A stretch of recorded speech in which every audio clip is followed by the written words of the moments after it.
भाजपमध्ये जाणार तो त्यांच्या पक्षांतराची चर्चा सुरू आहे. मुळात त्यांचाच पराभव करून तुम्ही आमदार झाला. ज्या ठिकाणी उद्धव बाळासाहेब ठाकरे गटाचा बेस होता चांगला असं म्हटलं, त्या ठिकाणी तुम्ही मिळवलेला विजय हा राज्यात चर्चेचा विषय राहिला. अशा पार्श्वभूमीवर राजन साळवी यांच्या पुढच्या राजकीय मूव्हकडे तुम्ही कसं बघताय? मला निवडणुकीपूर्वीच कल्पना होती की ही निवडणूक मी जिंकणार आणि जे निष्ठावंत म्हणून सांगतात हे आपली नंतर निष्ठा दाखवणार. परंतु आपल्या माध्यमातूनच मी ऐकतोय की ते बीजेपीमध्ये प्रवेश करणार, शिंदे गटामध्ये प्रवेश करणार किंवा अन्य कुठे जाणार आणि त्यांची उभाटामधली दारं बंद झालीत हे देखील आपल्या माध्यमातून मी ऐकलं. परंतु त्यांच्या या अस्थिरपणामुळे उभाटामधली बरीचशी लोक, कार्यकर्ते, लोकप्रतिनिधी, माजी लोकप्रतिनिधी आमच्याकडे प्रवेश करतायत.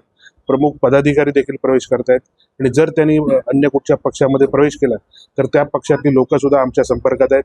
तिथून त्या पक्षामधून देखील आमच्या पक्षामध्ये बरीच लोक येतील. तुमचं म्हणणं असं की राजन साळवीने काही राजकीय मूव्ह घेतली तर त्याचा फायदा हा तुम्हालाच होतो? नक्कीच होणार, कारण त्यांच्यासोबत दुसऱ्या पक्षात जायला कोणी तयार नाही.